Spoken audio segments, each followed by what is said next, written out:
बात कर। अच्छा, सवाल ये है सर पहला कि सोशल मीडिया पे आपके जो सियासी मुखालफिन हैं उन्होंने एक बरमार मची हुई है कि मियाँ नवाज शरीफ साहब पाकिस्तान नहीं आ रहे, तो आप क्या कहेंगे इस पर? बिस्मिल्लाहिर्रहमानिर्रहीम, बहुत शुक्रिया जी। मैं आज यहाँ पे हाज़िर हुआ हूँ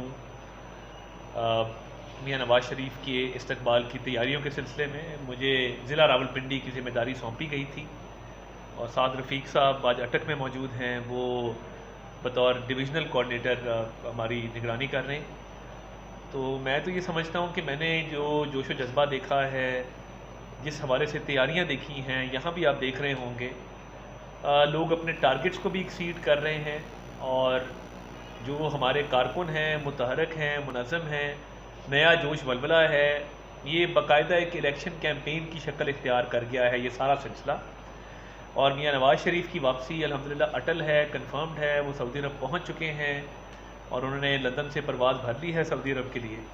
तो लंदन को खैर बात कहा है, जो इम्पॉर्टेंट बात है। मुखालफिन की तरफ से प्रोपेगेंडा किया गया कि जी वो शायद कोई तारीख़ में रद्दबदल हो, कोई तारीख़ आगे पीछे हो जाए, या कोई हमने जलसे मनसूख कर दिए हैं।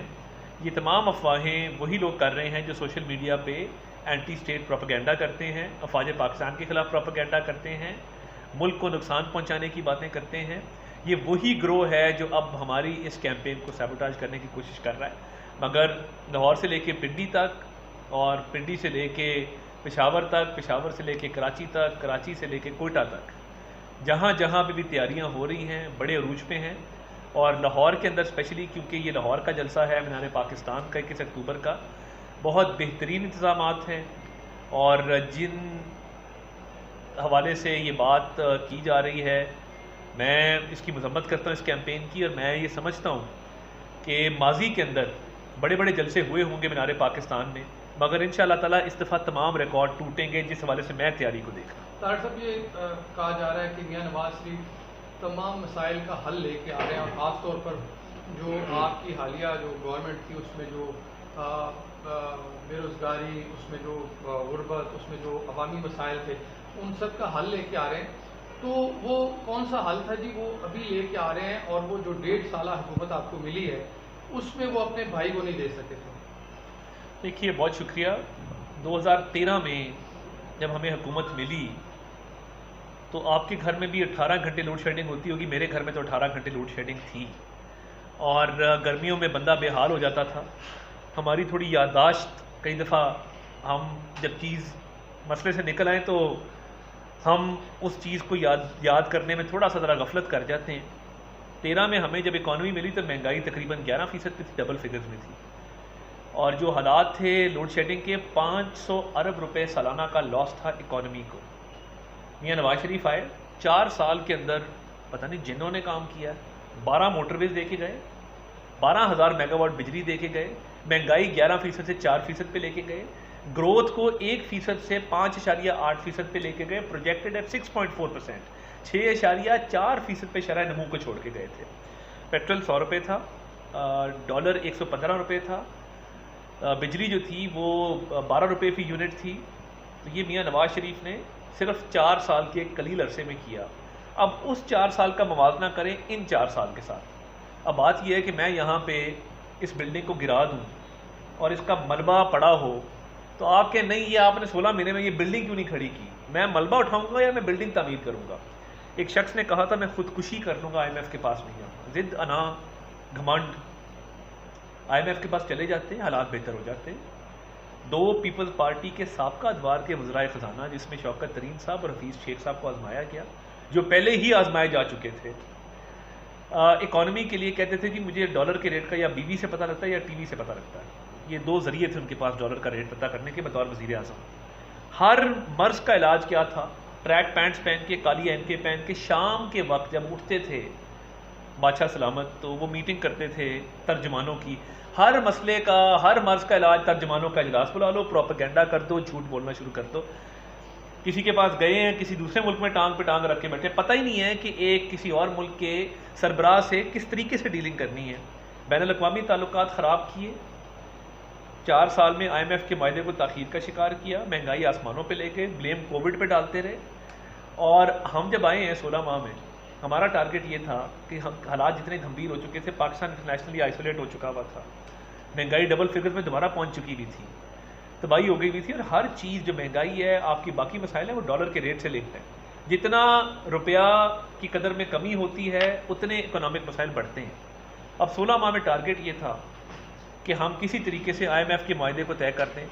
IMF के मुआहदे के साथ क्या हुआ, हम ना करते, खुदा न खास्ता IMF का मुआहदा ना होता, आज पेट्रोल 600 पे मिल रहा होता, डॉलर 700 रुपये टॉप गया होता, एलसियाँ बंद हो गई होती, बैंकों के बाहर लोगों के पैसे निकलवाने की कतारें लगी होती, फैक्ट्रियाँ बंद हो गई होती, एक्सपोर्ट्स बंद हो गई होती, और हर फैक्ट्री, हर बिज़नेस के बाहर बेरोज़गार मज़दूरों की और मुलाजमों की लाइनें लगी होती। ये पाकिस्तान का मंजर होता। आज डॉलर क्यों नीचे आया, रुपया मुस्तहकम क्यों हुआ है, ये उसी का समर है जो IMF का मुआहदा हम फाइनल करके गए थे, जिसकी वजह से क्रैकडाउन हुआ मनी चेंजरों पे, करेंसी माफिया के ऊपर, तो डॉलर मुस्तहकम हो गया। हुकूमत बनाने से पहले तो महंगाई मुकाओ मार्च किया गया और महंगाई मुकाओ के नाम से हुकूमत ली गई और महंगाई तो बहुत ज़्यादा बढ़ गई है। तो अब आवाम का सामना किस तरह किया जाएगा इलेक्शन में? बड़े आराम से किया जाएगा, बड़ा कंफर्टेबली किया जाएगा, क्योंकि हमारे पास इद्दत में निकाह शुदा बीवी मौजूद नहीं है जिसने घड़ियाँ बेच दी हैं। वो तो चले एक कारोबार था ना, अब वो मर्जी है इद्दत में निकाह करें ना करें, उसका अपना फेल, उसने अल्लाह ताला को जवाब देना, हमें वो जवाब देनी है इस मामले के लिए। मगर क्या हुआ, उस एक इद्दत के निकाह ने क्या किया, खाना काबा के मॉडल वाली घड़ी आई, इसको बेच दो। तोशा खाना से कोई भी अगर तोहफा घर लेके जाता है ना, तो इसलिए लेके जाता है कि कोई दोस्त मेहमान आए तो उसको दिखाएं कि जी ये इज़्ज़त की बात है, ये मुझे सऊदी वली अहद ने तोहफा दिया था, ये मुझे अमेरिका के सदर ने दिया था। लोग शेल्फों पे लगाते हैं, लोग सजाते हैं, लोग अपनी उसको दिखाते हैं लोगों को। इधर क्या था, करप्शन अरूज के ऊपर, ठेके दोस्तों को दिए जा रहे हैं, काबीना के अंदर एक खिलवाड़ चल रहा है। चलिए हमारे इतिहास पे थोड़ी सी बात कर लेते हैं, ये मौजू अगर आया ही है। 190 मिलियन पाउंड का जो केस है, 5-5 कैरेट की अंगूठियाँ मांग मांग के फाइलों को पहिए किसने लगवाए, ये हमने तो नहीं लगाए थे। महंगाई पे तवज्जो दी होती, अपने सरकारी ख़जाने से पैसा लूट के घर में ना भरा होता, तकरीबन 60 अरब रुपए की लाइबिलिटी है जो माफ़ की गई। अल-कादिर की शैम यूनिवर्सिटी क्यों बनाई गई?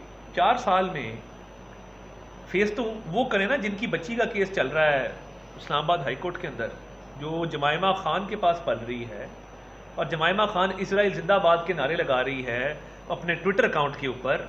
वही जैक गोल्डस्मिथ जिसके पैसे से इजरायली आर्मी को फ़ंड किया जाता है, इजरायली गवर्नमेंट को फ़ंड किया जाता है, जिसके बारूद से फ़लस्तीनी बच्चों को शहीद किया जाता है। आज पूछे ना, आज टिरियन जेड वाइट उनके पास क्यों है, उसका जवाब भी उन्होंने देना है। मगर कहने का मकसद सिर्फ इतना है कि ये तो उनको फिक्र होनी चाहिए ना जिन्होंने ये सारे मामलात किए कि उन्होंने अवाम के पास क्या मुंह लेके जाना है।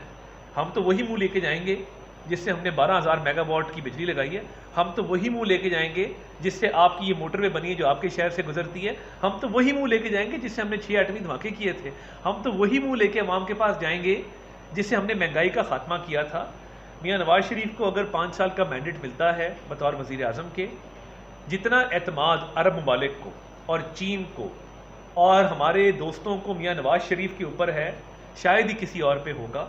और उनमें ये सलाहियत मौजूद है कि ये मुल्क जब भी भंवर में फंसा है, जब भी तूफ़ान में फंसा है, उन्होंने इस कश्ती को किनारे लगाया है और उनका माजी गवाह है। ये कहने की बातें नहीं है। ये जो 12 मोटरवे मैं आपको बता रहा हूँ, हज़ारा से लेके बलोचिस्तान तक सड़कों का जाल किसने बिछाया है? CPEC की 64 अरब रुपए की 64 अरब डॉलर की जो इन्वेस्टमेंट थी, जो धरनों की नज़र करने की कोशिश की गई, और फिर CPEC रोल बैक किया गया इमरान न्याजी के दौर में, क्योंकि वो कहीं और से फंडेड था, वो फॉरेन फंडेड एजेंट था। तो हम तो यही मुँह लेके जाएंगे कि जो 16 माह में हमने आके रियासत का बोझ उठाया है और रियासत का मलबा उठाया है, अगर तो हम 2018 में हुकूमत में होते और वो 4% की जो महंगाई थी वो हमारे अगले 2 साल में 12% पे चली जाती, हम जुर्मदार थे, हम देनदार थे, हम कौम के मुजरिम थे। अगर वो 4% महंगाई इमरान न्याजी के 4 साल में कई गुना बढ़ गई और 16 माह के अंदर हमने इसको कंट्रोल करने की सिर्फ कोशिश की विदाउट अ 5 ईयर मैंडेट, तो हम फिर भी जुर्मदार हैं। हमारा रिकॉर्ड बोलता है हमारे ऊपर। आप एक प्रोजेक्ट बता दें ऐसा मेजर प्रोजेक्ट पाकिस्तान का जिस पे नवाज शरीफ की मोहर ना हो। बहुत कम प्रोजेक्ट्स हैं जिस पे आपको नवाज शरीफ की मोहर नहीं मिलेगी। क्या आप कहने का हैं कि माइनस नवाज शरीफ एक आलमी साजिश थी? माइनस नवाज शरीफ तो मैं समझता हूँ, बिल्कुल मैं इस बात को समझता हूँ कि इमरान खान, मैं ये नहीं कहता कि नवाज शरीफ को निकालना आगे साजिश थी, मैं ये ज़रूर मानता हूँ कि इमरान खान को कुछ ताकतों की हिमायत हासिल थी, वरना मुझे आप बताइए फॉरेन फंडिंग केस के अंदर बैरी सी स्नैप्स नामी एक यहूदी अमरीकी क्यों पैसे दे रहा है तरीके इंसाफ को, या वो रुमेता शेट्टी नामी भारतीय निजात एक अमरीकी क्यों पैसे ट्रांसफ़र हो रहे हैं फॉरेन फंडिंग के अंदर। बात ये है, आप किसी पार्टी की फंडिंग इसलिए करते हैं कि वो बरसर इक़्तिदार आए तो आपकी पॉलिसियों को आगे लेकर चले।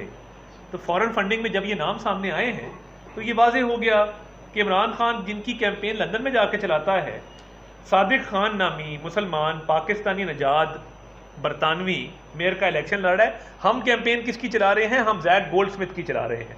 जैक गोल्डस्मिथ कौन है? वो ज़ायनिस्ट लॉबी का एक नुमाइंदा है जिसकी पूरा ख़ानदान इजरायली लॉबी की फंडिंग करता है। तो इमरान खान के दौर में कश्मीर क्यों हड़पा गया? मियाँ नवाज शरीफ के दौर में किसी की जरूरत क्यों नहीं हुई, जिस दौर में भारतीय वज़ीर आज़म बस पे बैठ के लाहौर आ जाया करते थे? इमरान खान के दौर में क्यों? और ये आपको मैं एक याद दिलाना चाहता हूँ, आपकी याददाश्त फ्रेश करना चाहता हूँ कि जब अमेरिका से दौरा करके साबिक वज़ीर आज़म इमरान खान वापस आए और उन्हें हार पहनाए गए, जिसमें शाह महमूद कुरैशी साहब सर फहरिस्त खड़े थे कि जी हम आज वर्ल्ड कप जीत के आए हैं कश्मीर का, उसके चंद महीने बाद कश्मीर क्यों हड़प लिया भारत ने? इसका जवाब किसी के पास नहीं है। मियाँ नवाज शरीफ के दौर में कश्मीर पर जितनी पेशरफ्त हुई कभी नहीं हुई। बुरहान वानी का नाम लेना यूनाइटेड नेशंस जनरल असम्बली के अंदर, वो भी मियाँ नवाज शरीफ का एक कारनामा है। तो मैं ये समझता हूँ कि इमरान खान एक नॉन सीरियस गैर संजीदा किस्म का खलंडरा था जो इस मुल्क पर मुसल्लत किया गया, जिसने 2018 का मियाँ नवाज शरीफ के पाकिस्तान को तबाही के धाने पर खड़ा किया। हाँ, 16 महीने का एक इंटरवल आया था, हमने उसमें हालात को बेहतर करने की कोशिश की और हमारी कामयाबी यही थी कि हम IMF का मुआहदा तय कर गए, जिसके नतीजे में आज डॉलर के कदर में कमी वाक़ई हो रही है।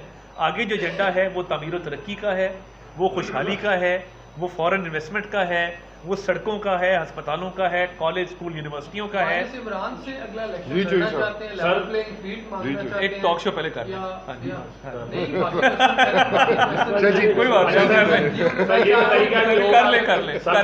इनके मुकम्मल तसल्ली हो जाए फिर आते हैं। अच्छा, माइनस नवाज शरीफ के बाद क्या अब डिमांड करते हैं कि माइनस इमरान हो तब अगला इलेक्शन हो? नहीं है, अगर मांग रहे हैं, हाँ, या आप बड़े अच्छा चाह रहे सवाल हैं है कि इमरान खान जो है आपको अगले इलेक्शन में आपके मुखालिफ जमात हो उसका इंतखाबी निशान के साथ वो इलेक्शन लड़े? इमरान खान आज बाहर निकले और बाहर निकलते किसी का रेप या कत्ल कर दे तो क्या इसलिए उसको जेल ना भेजे क्योंकि उसने अगला इलेक्शन लड़ना है?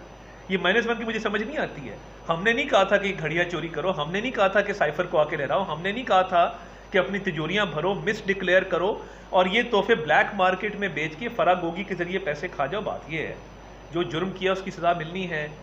मवाजना एक है, जिसको निकाला जाता है उसको बेटे से तनख्वाह ना लेने पे उज़र बनाकर निकाला जाता है। जो निकलता है वो अपनी इद्दत में निकाहशुदा बीवी के हाथों महंगे तहाइफ ब्लैक मार्केट में फ़रोख्त करके उसकी रकम हड़प करके जेल में जाता है। तो फ़र्क वाज़ेह है। तो -1 मैं नहीं समझता यहाँ पे कोई फॉर्मूला है। जी अच्छा साहब, ये बताइएगा कि कल जो फैसला है सुप्रीम कोर्ट का, वो मियाँ साहब की वापसी में कितना असरअंदाज हो सकता है? और दूसरा, क्या समझते हैं कि उसके बाद भी वज़ीर आज़म बनने के चांसेस हैं उनके? और तीसरी बात ये बता दीजिएगा कि अगर तरीके इंसाफ इलेक्शन में नहीं होती तो अपना मुकाबला आप किस जमात से देखते हैं? देखिए, एक तो मियाँ नवाज शरीफ के केसेस के ऊपर 0% फ़र्क पड़ा है सुप्रीम कोर्ट के फैसले का। प्रैक्टिस एंड प्रोसीजर्स एक्ट लाया गया था सुप्रीम कोर्ट की केस मैनेजमेंट को बेहतर करने के लिए, वर्कलोड को कम करने के लिए, पेंडिंग अपीलों को जल्द डिसाइड करने के लिए। मियाँ नवाज शरीफ की नाअहली की अपील अगर होती वो इस कानून के तहत होनी थी, मगर क्यों हमने वो रूट अडॉप्ट इसलिए नहीं किया क्योंकि इलेक्शन एक्ट में तरमीम करके ताहियात नाअहली को 5 साल की नाअहली में तब्दील कर दिया गया था। वो 5 साल की नाअहली की मुद्दत मुकम्मल हो चुकी। उसके मुकम्मल होने के बाद ये जवाज़ ही पैदा नहीं होता कि मियाँ नवाज शरीफ का सुप्रीम कोर्ट में कोई केस पेंडिंग हो, क्योंकि वो 5 साल की मुद्दत मुकम्मल हो चुकी है और वो तरमीम पहले आ गई थी। सुप्रीम कोर्ट के इस एक्ट में मियाँ नवाज शरीफ की सेहत पे कोई फ़र्क जो है वो नहीं पड़ता।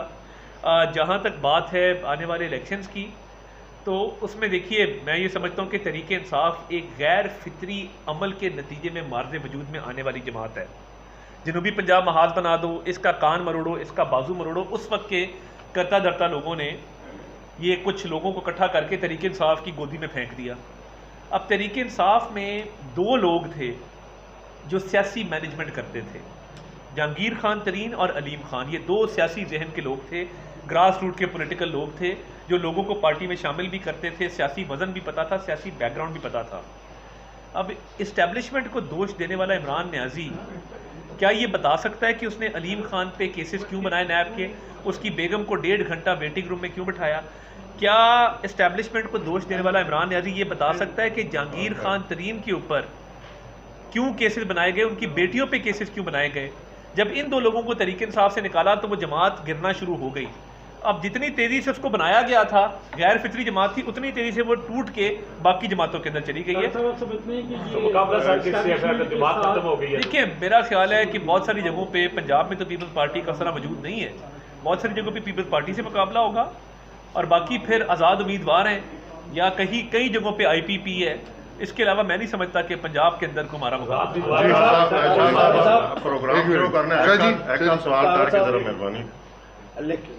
अद्वैतवाद के बाद PDM बनी और उसके बाद PDM की हुकूमत बनी, क्या आने वाले इलेक्शन में ये PDM बरकरार रहेगी और उसी सेटअप के हिसाब से इलेक्शन लड़ा जाएगा, या पीपल्स पार्टी और सारी पार्टियां अलग होगी? तो उसमें क्या सूरत हाल होगी और आपकी क्या पोजीशन है? 2 तरह के इत्तेहाद कायम होते हैं इंतखाबी तौर पे।